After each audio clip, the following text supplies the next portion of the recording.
옛날 어느 날 어사 박문수가 어명을 받들고 암행을 나갔다가 한양으로 돌아오는 길이었다. 장터에서 허름한 천막에 좌판 하나를 놓고 관상을 보는 사람이 있었는데 사람들의 발길이 끊이지 않았다. 박문수는 관상을 보고 나오는 노인에게 복채를 물어보니 다섯냥이라고 하였다. 다섯냥이라는 큰 돈을 들여 관상을 보고 있는 사람들이 속고 있는 게 아닌가 싶어 가까이서 계속 지켜보았다.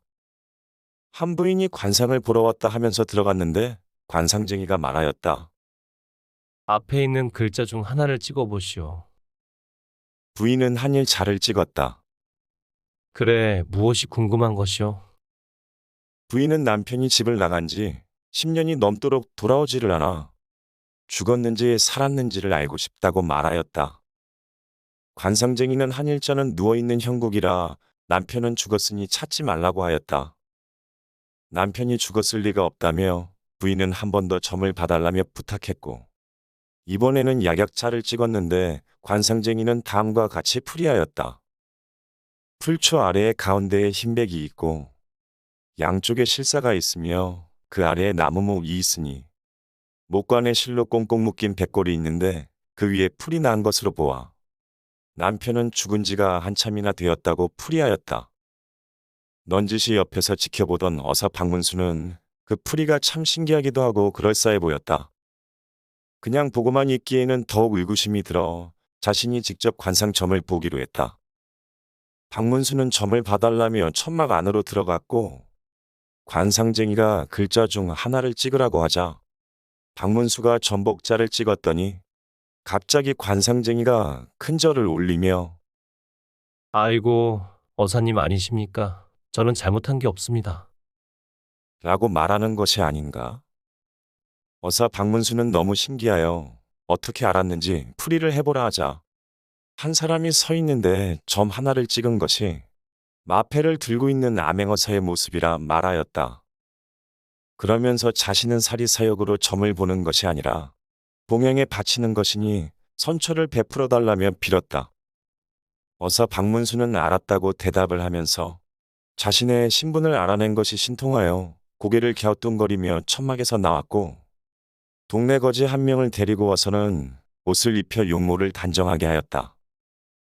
거지에게 5냥을 주면서 관상쟁이에게 가서 점을 보라 일렀고 자신은 먼발치서 지켜보았다. 얼마 후 거지가 점집에서 나와 박문수에게 말하기를 제가 전복자를 찍었는데 글쎄 거지인 것을 단박에 맞추더니 무슨 일로 점집에 왔냐며 물었습니다.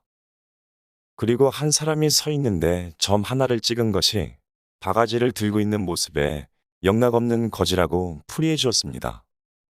어서 박문수는 같은 글자를 가지고 하나는 마패요, 하나는 바가지라 하니 신기하리만큼 점을 잘 보는 신통한 관상쟁이라 여겼다.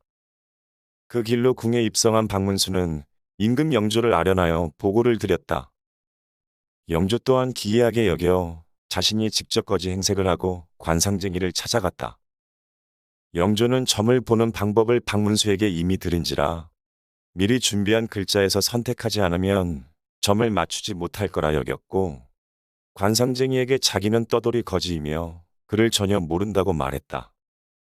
그리고 딱 한 글자를 안다고 말하면서 한일 자를 땅 바닥 위에 그었다. 그러자 한참 거지를 바라보던 관상쟁이가 갑자기 절을 올리더니 벌벌 떨며 전하, 무슨 일로 이 누추한 곳까지 행차하셨나이까? 하며 말을 하는 것이 아닌가. 자신이 누구인지를 정확히 맞춘 영조는 너무 놀랐지만 모른 척하며 말했다. 이런 사기꾼을 보았나. 거지를 어찌 임금이라 하오. 거지에게 임금이라 하니 큰일 날 소리를 한다며 으름장을 놓았다. 관상쟁이는 여전히 벌벌 떨면서 풀이를 하였다. 땅 위에 한일자를 그었는데 땅은 토이고 그 위에 한일자를 합하면 임금이 된다고 하였다. 그 풀이가 기겁할 정도로 정확하였지만 영조는 자신은 임금이 아니라며 버럭 소리를 질렀고 끝까지 자신의 신분을 밝히지 않은 채 점집을 나왔다. 궁으로 돌아온 영조는 얼마 후 자신과 비슷한 나이의 거지를 수소문하여 데려왔고 지체 높은 대감으로 변장시켰다. 그리고 수십 명의 포졸과 하인들을 대동한 고관대작 행차를 준비시켰다. 그리고 관상쟁이에게 가서 점을 보라 일렀다. 대감으로 변장한 거지는 백성들의 시선을 한 몸에 받으며 장터에 도착했고 말에서 내려 천막에 들어가 관상쟁이에게 말하기를 나는 당신이 써놓은 글자를 찍기보단 땅바닥에 글을 쓰고 싶다고 했다. 관상쟁이는 흔쾌히 그러라고 대답했고 거지는 영조가 그랬던 것처럼 한일자를 땅바닥 위에 그었다. 찬찬히 바라보며 생각을 하더니만 무슨 연유로 대감으로 변장하여 나를 찾아왔는지 모르지만 당신은 거지요. 라며 말하였다. 어디서 감히 대감 앞에서 막말을 하느냐며 큰 소리로 호통을 쳤다. 그러자 풀이를 하는데 땅바닥 위에 한일자로 누워있으니 당신은 거지가 아니고 무엇이냐며 관상쟁이가 오히려 호통을 치며 말했다. 이 소식을 들은 영조는 똑같은 한일자를 가지고 한 사람은 왕이요 한 사람은 거지라니 기막힌 점에 탐복하였고 대단한 관상가라며 칭하였다. 그리고 그를 궁으로 불러들였고 관상감으로 중용하여 가까이서 지켜보며 두루두루 의견을 들었다고 한다.